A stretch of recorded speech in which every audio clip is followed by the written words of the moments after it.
तो माझी दाव गलत नहीं लगा रहे हैं, लेकिन माझी का दाव गड़बड़ा कहाँ रहा है तो तेजस्वी बात नहीं सुन रहे हैं। अगर चिराग पासवान एनडीए की तरफ खींचेंगे उसको तो माझी के पास वो ताकत है कि वो अपनी तरफ खींच सकते हैं उसको जी। कि तेजस्वी यादव ने पूछा नहीं कि बिहार के 40 सीट पर हम तैयारी कर रहे हैं।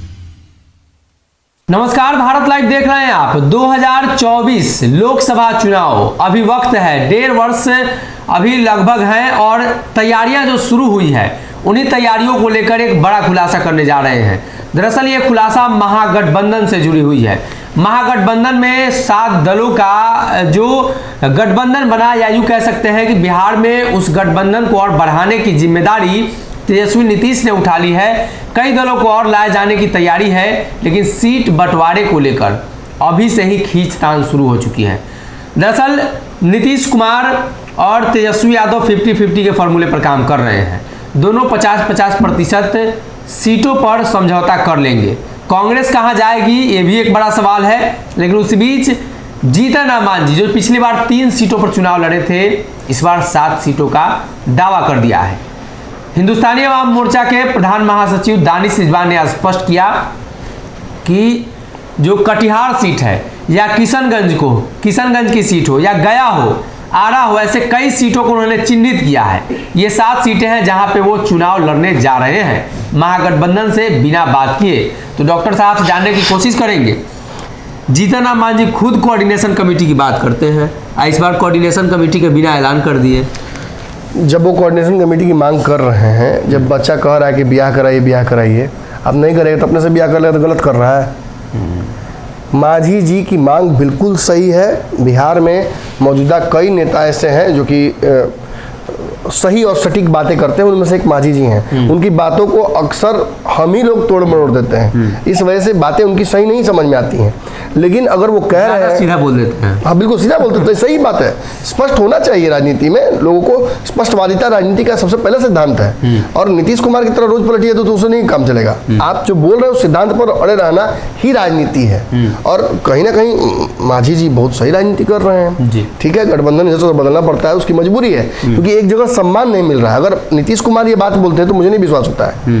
ये बात अगर भाजपा बोलते तो मुझे विश्वास नहीं होता है, लेकिन ये बात जब माझी कहते हैं तो बिल्कुल विश्वास होता है, क्योंकि वो लगातार बोलते आते हैं कि देखिए कोऑर्डिनेशन नहीं बन रहा है, देखिए कोऑर्डिनेशन नहीं बन रहा है। जब कार्यकारिणी की बैठक उन्होंने दिल्ली में की थी अपनी, तो क्या कहा था कि बिहार के 40 सीट पर हम तैयारी कर रहे हैं। हम कहीं चुनाव लड़ेंगे जहाँ से हमको इच्छा होगी, लेकिन जहाँ हमारे सहयोगी लड़ेंगे हम उनको मजबूत करेंगे। महागठबंधन के तरफ से 2 सीटों पर उपचुनाव लड़ा गया। दोनों सीटों पर सच यही है कि तेजस्वी यादव ने पूछा नहीं। माझी जाकर बिल्कुल प्रचार करते हैं, तेजस्वी यादव ने पूछा। अब नीतीश कुमार का चुनाव वहां लड़ने जा रहे कुड़नी में, तो नीतीश कुमार ने पूछा उनसे, तो वो गए वहां पे। हालांकि नहीं पूछने के बावजूद अपना जत्था उन्होंने भेजा था दोनों जगहों पर। मोकामा में उनके पुत्र भी गए थे और गोपालगंज में, लेकिन यहाँ पे सम्मान की बात थी, जब बुलाया गया तो खुद गए हैं। और ऐसी स्थिति में कहीं ना कहीं माझी जी के जाने से दलितों का एक बड़ा वोट बैंक जो पिछड़े समाज का है वो आता है। अगर चिराग पासवान एनडीए की तरफ खींचेंगे उसको तो माझी के पास वो ताकत है कि वो अपनी तरफ खींच सकते हैं उसको।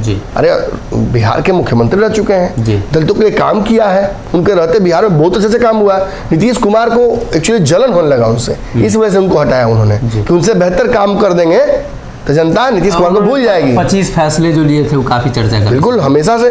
और आज भी नीतीश कुमार का सबसे विफल जो एक नीति है शराबबंदी, उसके सबसे बड़े विरोधी कौन है? जीतन मांझी। लगातार बोलते हैं साथ रहने के साथ क्या किसी में ये क्षमता है कि वो उनकी बुराई भी कर सके?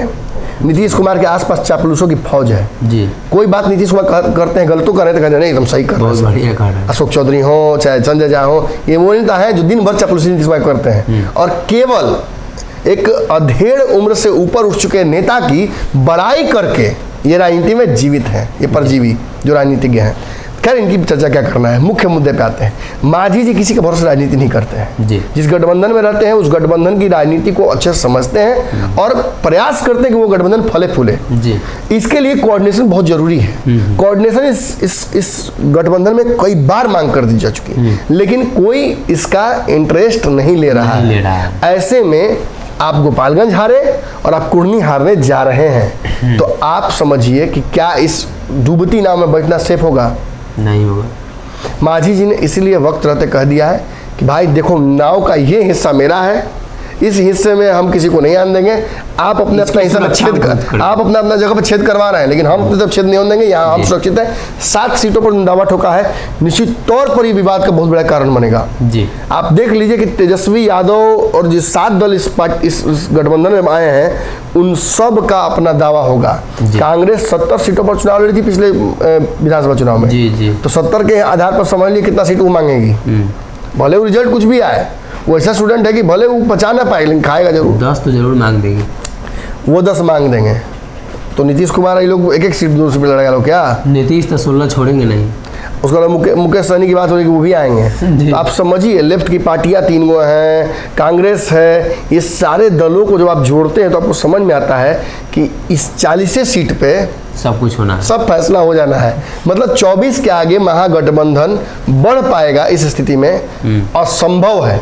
कहीं भी लिखवा के हमसे ले लीजिए, ये वर्तमान प्रारूप महागठबंधन का 24 तक नहीं बचा रह सकता है। एनडीए में आने की क्या संभावना है जीतन मांझी की? जीतन राम मांझी को एनडीए में बिल्कुल रातों रात बुला लिया जाएगा। जीतन राम मांझी को किसी भी गठबंधन में वेलकम है, वो आना चाहेंगे तो आ सकते हैं। निश्चित तौर पर नीतीश कुमार के साथ उनकी ईमानदारी है। इस वक्त वो जानते हैं कि नीतीश कुमार में वो खासियत है कि वो इस देश को लीड कर सकते हैं। उनके पास वो राजनीतिक शैली है कि वो किसी जगहों से मैंने नहीं, कॉकरोच की राजनीति हो तो कॉकरोच जी कैसे जीवित रहता है, कहीं भी जी लेगा। उसी तरीके से नीतीश कुमार के पास वो ताकत है, वो एक अडेप्टेशन है। अडेप्टेशन आपने पढ़ा हुआ है, साइंस में एक चैप्टर आता है कि कैसे अडेप्ट कर जाता है। हाँ, वही ताकत नीतीश कुमार में है। तो मांझी दाव गलत नहीं लगा रहे हैं, लेकिन मांझी की का दाव गड़बड़ा कहाँ रहा है तो तेजस्वी बात नहीं सुन रहे हैं। तेजस्वी छोटे दलों को बिल्कुल भाव नहीं दे रहे हैं। उनका पूरा का पूरा फोकस नीतीश कुमार के तेल मालिश में इसमें कि नीतीश चाचा को पैर में दर्द नहीं हो, मोच नहीं हो, क्योंकि कुर्सियां जब तक नीतीश जी उठा के देंगे नहीं तेजस्वी को, तब तक तो तेजस्वी यादव का मुंह अटका रहेगा। और राजनीति देखिए यही है, राजनीति यही है। कार्यकर्ताओं को लगता है कि नेताजी एक दिन जरूर मेरा लॉटरी लगाएंगे। कार्यकर्ताओं को लगता है कल तो विधायक बना ही देंगे, और नेताजी के पीठ ठोक कहते एकदम आप ही को इस बार लड़ना है। और जब लड़ने की बात आती है तो जनते का पैराशूट से वो आदमी आता है, उतरता है, 5-10 लाख करोड़ रुपए खर्चा करता है और वहां से सीट लेके चला जाता है, और कार्यकर्ता झंडा होते रहता है। यही मानसिकता ऊपर तक होती है। नीतीश के लिए तेजस्वी की मानसिकता यही है, नीतीश कुमार की मानसिकता विपक्ष के नेताओं के लिए यही है, केजरीवाल की मानसिकता फिर बाकी उनके नेताओं के लिए यही है। तो पूरा जो विपक्ष का कुनबा है उसमें अगर कोई सटीक नेता है, जो स्पष्ट नेता है, वो मांझी जी हैं। और मांझी ने 7 सीटों पर दावा कर दिया है, तो निश्चित तौर पर गठबंधन नहीं बचेगा। तो कहीं ना कहीं जीतन राम मांझी ये 7 सीटों की दावेदारी कर इस गठबंधन में तहलका मचा कर रख दिया है। दरअसल वो 40 सीट ही बिहार में है, और 40 में अगर जीतन राम मांझी साथ ले लेंगे तो 33 में बाकी बचे 6 दल, और मुकेश सहनी की एंट्री होती है तो फिर 7 दल। ये बड़ा ही मुश्किल दिखाई दे रहा है, लेकिन उन्होंने दावा किया है। और राजनीति हो या सब्जी की दुकान हो या किसी भी तरह का कोई दुकान हो, मोल भाव होता है। तो जीतन राम मांझी मोल भाव का जो रास्ता है वो भी खुला रखते हैं कि मोल भाव करके भी वो आगे पीछे करके अपने आप को मैनेज कर लेते हैं। और ऐसे में एक बार फिर से 7 सीटों की दावेदारी है।